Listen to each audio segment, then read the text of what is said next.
సికింద్రాబాద్ ప్రాంతానికి చెందిన మైకేల్ ఔత్సాహిక ఫుట్బాల్ క్రీడాకారుడు. ఇంగ్లాండ్లో మాంచెస్టర్ క్లబ్ కోసం ఆడే అవకాశం వచ్చినట్టే వచ్చి చేజారిపోతుంది. ఎలాగైనా ఇంగ్లాండ్కు వెళ్లి ఆ క్లబ్ తరపున ఆడి గొప్ప ఫుట్బాలర్గా కావాలని కలలు కంటాడు. అదే సమయంలో హైదరాబాద్ స్టేట్లో రజాకార్ల వ్యతిరేకంగా పలు ప్రాంతాల్లో ఉద్యమాలు జరుగుతుంటాయి. ఆ పరిస్థితుల్లో ఇంగ్లాండ్కు వెళ్లాలంటే మైకేల్ తుపాకులకు బీదర్ ప్రాంతాలకు తరలించాల్సి వస్తుంది. అయితే అనుకోని విధంగా బైరాన్పల్లికి తలదాల్చుకోవాల్సి వస్తుంది. ఈ నేపథ్యంలో హైదరాబాద్ ప్రభుత్వానికి రజాకార్లకు వ్యతిరేకంగా రోషన్ తుపాకీ పట్టుకోవాల్సి వస్తోంది.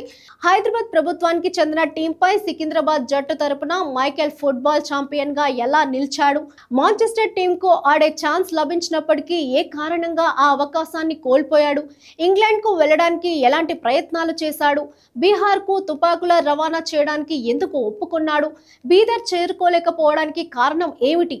బైరాన్పల్లికి మైకేల్ ఎందుకు వెళ్లాల్సి వచ్చింది? బైరాన్పల్లిలో జరిగిన సంఘటన మైకేల్ జీవితాన్ని ఎలాంటి కుదుపులకు మలుపులకు లోను చేసింది అనే ప్రశ్నలకు సమాధానమే ఛాంపియన్ సినిమా కథ. రజాకర్ దురాగతాలు, హైదరాబాద్ స్టేట్ విలీనం అంశాలను బెస్ట్ చేసుకొని దర్శకుడు ప్రదీప్ అద్వైతం అల్లుకొని కథ బాగుంది. తెలంగాణ ప్రాంతంలో గొప్ప చరిత్ర ఉన్న బైరాన్పల్లి ఉద్యమం కథల్లోని మైకేల్ అను ఫుట్బాల్ క్రీడాకారుడు చుట్టూ అలుముకున్న కథ కూడా ఇంకా బాగుంది. కానీ కథ చెప్పడంలోనూ ఆయన తడబాటుకు గురయ్యాడు. ఫస్ట్ హాఫ్ లో కథలను సాగదీసి చెప్పడం, ఇంటర్వెల్ ఎపిసోడ్ కోసమే సినిమాను రొటీన్ రెగ్యులర్ గా సన్నివేశాలను రాసుకొని నడిపించిన విధానం సినిమా విభాగానికి పూర్తిగా బ్రేక్ వేసింది. సినిమాలో ఇంటెన్సిటీని కొంత మేరకు ఫస్ట్ హాఫ్ లోని కొన్ని సీన్లు అడ్డంకిగా మారాయి. ఇంటర్వెల్ ఎపిసోడ్ ను చాలా బాగా తీసి ఆ లోపాలను సరిదిద్దుకునే ప్రయత్నం చేశాడు. ఫస్ట్ హాఫ్ లో రొమాన్స్, చరిత్రకు సంబంధించిన సీన్లతో కిచడీగా వండేసినట్టుగా అనిపించింది.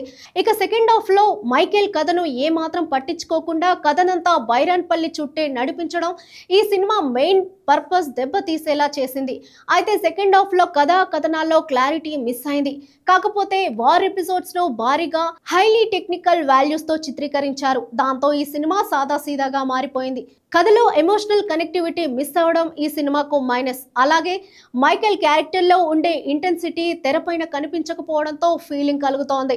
ఇక నటీనటుల విషయానికి వస్తే ఛాంపియన్ సినిమాకు మైకేల్ గా రోషన్ మేఘా పర్ఫార్మెన్స్ అల్టిమేట్ గా నిలిచింది. కొన్నిసార్లు తెర మీద తన పాత్ర మిస్ అయినా కనిపించిన ప్రతిసారి యాక్టింగ్ పరంగా, స్క్రీన్ ప్రెజెన్స్ పరంగా ఎరగదీశారని చెప్పుకోవాలి. యాక్షన్, ఎమోషనల్, రొమాంటిక్ సీన్లు తను తేడా లేకుండా అన్ని రకాలుగా తన నటనతో వన్ మ్యాన్ షోగా అనిపించుకున్నాడు. అనశ్వర్య రాజన్ తన పాత్ర పరిధి మేరకు నటించడమే కాకుండా గ్లామర్ పరంగా కూడా ఆకట్టుకున్నారు. రచరవి తన లభించిన పాత్రకు పూర్తి న్యాయం చేశారు. మురళీ శర్మ, ప్రకాష్ రాజ్ కీలక పాత్రల్లో నటించారు. చాలా రోజుల తర్వాత నందమూరి కళ్యాణ్ చక్రవర్తి హుందా పాత్రలో కనిపించారు. ఈ సినిమా విషయంలో రైటింగ్ ఇంకా బెటర్ గా ఉండాల్సిందనే ఫీలింగ్ కలుగుతోంది. అలాగే సాంకేతికత అంశాలు బలంగా ఉండటం వల్ల చాలా లోపాలు కనిపించకుండా చేశాయి.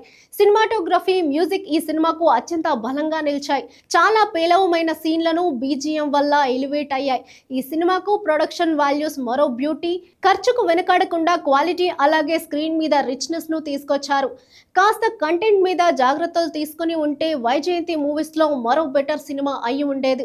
టెక్నికల్ గా సౌండ్ గా ఉందే కానీ కంటెంట్ పరంగా రిచ్నెస్ లేకపోవడం మైనస్. సెకండ్ హాఫ్ లో రజాకర్ సినిమా మరో వర్షన్ చూస్తున్నామా అనే ఫీలింగ్ కలుగుతుంది. ఈ సినిమాను కేవలం రోషన్ కోసం, టెక్నికల్ వాల్యూస్ కోసం ఓసారి చూడొచ్చు.